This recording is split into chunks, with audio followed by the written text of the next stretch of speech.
All right, good day, ladies and gentlemen. Thank you for joining me on this great episode of your favorite political talk show, The Truth with Ben Jokes. Now, it's day 3 of the End Bad Governance protest, and around 10 o'clock Saturday morning, crowd had begun gathering again in some major cities in Nigeria. Still no word from any big government official. On one hand, it may seem like protesters are being ignored by the authorities, but on the other hand, it is a sign of heavy confusion within the camps of those in authority. And for me, the latter is clearly the case, and I'm saying this because of the level of panic displayed by the APC members who have mustered the courage to speak up so far, including the governor of Ogun State, Dapo Abiodun. This man was on channels yesterday and his utterances were just all over the place. He looked visibly scared and confused. But it was an interview granted by an APC bigwig few hours ago that gave them away. The complaints and groanings and anger of the people of this country have led to serious chaos in the APC and in Tinubu's cabinet. And as we speak, cabinet members are threatening to resign, while APC floor members are already calling for the sack of some cabinet members. They say some people are not doing their job. They are doing rubbish. That's why the people are complaining. You know how they do it. Always shifting blames when they know the major issues, but they will never address those ones. This APC guy was speaking and you could just feel the tension of the meetings they've been having. Ladies and gentlemen, the pressure is seriously mounting. Before I show you that interview where this APC man gave a reflection of the mood in the Tinubu cabinet, let me quickly show you this video because this protest has gathered people of all ages. There was an 8-year-old boy speaking in Lagos yesterday, and I'm just wondering, should I put this video up or should I not put it up? But on this particular occasion, an aged woman gave out her thoughts angrily. See the video. We are going down every day. We are saying no, we are tired. We are tired. I want the whole world to witness what I'm saying today. That any politician who is not ready to change, he has to be sent out. He has to be sent out. I stand to say without fear. He has to be sent out. And again, the thing is, I love the police is calm. But there are some who are also not calm. The IG has to come on board. Whatever, the IG is in Nigeria. We are tired of where the politicians are taking us for granted. The police is taking Nigerians for granted. So we don't have peace anymore. And we are saying, no, it is not acceptable anymore. Are you going to accept it? No! That is it. Enough is enough. You saw that. That was Mama, angry Mama, venting her anger all the way from Lagos, Nigeria. The same state where MC Oluomo and his thugs said if them burn anybody well, make it come out for protest. That state now has been inundated by protesters. And MC Oluomo, his thugs, and the Oro that they threatened Nigerians with are nowhere to be found. Now, here is a video of Port Harcourt protesters filing out for day 3 of the End Bad Governance protest today in Port Harcourt. The video came without a sound, sadly, but you already know that the people of Rivers State have zero tolerance for the APC, one of the states where Obi recorded his biggest victories in the last election before Nyesom Wike did his thing. But politics aside, the hunger in Nigeria right now is the chief sponsor of this protest, not even because of Obi or Labour Party or anything. Anyone in office would attract this same level of protest if he dishes out this same level of treatment to the Nigerian people. The hunger, the frustration is just too much. Now, the next video is that interview where that APC man gave out the energy in the Tinubu and APC camp right now. The protest has sent chaos and confusion into their camps. But I need to put out this very, very important message before showing you that video. This is needed to encourage protesters. Let's have it. And this is coming from X, Twitter, 99% oppressed, PDOM, Nigeria.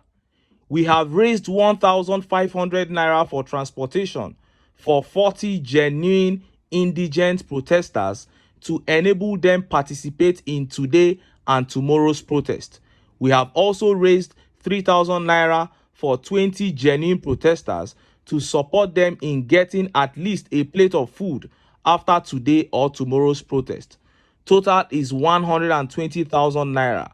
We know the protest is organic, hunger and poverty driven, but at the moment, we all must be our brother's keeper in any little way we could, most especially for those without any means to carry on for so long.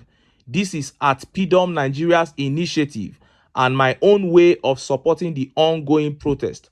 Others should come up with their other ideas to keep the protest tempo up. For those who genuinely need this food or transport support, find your way to any protest venue and participate. Do a video live from the protest venue. Mention the state, location, date, and time. Say what you need, transport or food support, and send to @PDOM Nigeria via DM, including your bank details. You don't necessarily need to show your face, but including your face is an added advantage. If you are lucky, you will be chosen and credited. The number is limited as indicated, so it is not for everyone. Kindly do us a favor by posting the alert you received for accountability's sake. We also will most likely post receipts of transfers from our end here on Twitter. Repost massively for awareness. Now, I commend PDOM Nigeria 99% oppressed for what they have done here. This is their own little way of contributing to this protest. And over here too, we are doing all that we can for the people around to make sure that they are able to participate. And if you can encourage people around you, if you have the means, please do it, because these are critical times and Nigerians really need help. Now, let us look at that video where this APC man was indirectly telling us what is happening in the Tinubu cabinet and in the APC camp. See the video. But let me add this. I think this is the high time for Mr. President to fire some people. Some people should lose their jobs by tomorrow, because it is obvious that the good intentions of Mr. President is not being felt by the people of Nigeria. It's not seen in the street. I can tell you for free that at the moment, the good intentions of Mr. President is like a man who is standing in the dark and blinking. When you are in the dark and you are blinking, nobody will see what you are doing. So the people who are working with our president, the good intentions, the agenda of Mr. President, the renewed hope agenda is not being cascaded to the grassroots. People can't feel it. That is why you are seeing the uprising. So it's not enough to sit in Abuja and be doling out good intentions. Who is receiving the good intentions? Who is feeling the good intentions? So some people should lose their jobs. Because I can say to you, just like in football, when you say some people have become match rusty, I can tell you for free, the governor and some of the appointees have become leadership rusty. So they should lose their job. Let those who know what to do, those who can do the job, come on board and get the job done. Otherwise, I can tell you that Mr. President means well and is doing everything he can within his abilities to make sure that the good dividends of democracy that we are all yearning for gets to the people. You heard that. That was Dr. Efe Ofoburuku there, one of APC's big wigs in South. That man is reflecting the mood in the APC camp right now. Chaotic. If you are familiar with the way APC operates, this is it. This is what they do. They put out an information as if they are just making a suggestion. Then they go back and act on it. That was what they did with all their policies and propaganda. They said, we might float currency. They went ahead to float the currency. They said they might remove subsidy. They went ahead to remove subsidy. They said they might increase import duties. They went ahead to increase it 5 times. And interest rates and all. This is the pattern. So the protesters sent this into their camp, and we might be seeing resignations and mass sackings in the Tinubu cabinet. For the resignation, I suspect CBN Governor Yemi Cardoso and Minister of Finance Wale Edun, who have reportedly expressed their dissatisfaction at the formation of another economic team by Tinubu. You know, the other economic team that Tinubu formed with Tony Elumelu, Dangote, and the rest. These guys, Yemi Cardoso and Wale Edun, are reportedly not happy with that move.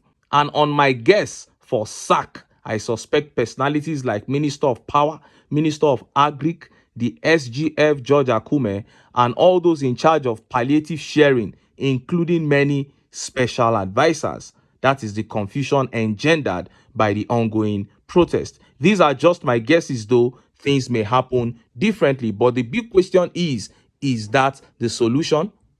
Is that the reduction of fuel price that the people are asking for? Are these the electoral reforms that the people are asking for? This is just barely scratching the surface, meaning we have not still started looking at the major issues. So solution to the major problems that engendered the protest are still not being applied. And some stakeholders, religious leaders, traditional rulers have come out to encourage the government to begin to dialogue with the people. But we have not seen any move in that direction yet. All the things I've heard from, the Inspector General of Police and the military sounded like threats. As a matter of fact, they are not even the ones who should be speaking now. Just yesterday, Peter Obi came out and encouraged Tinubu to come out and address Nigerians. He said, this is the time that you have to step up to speak.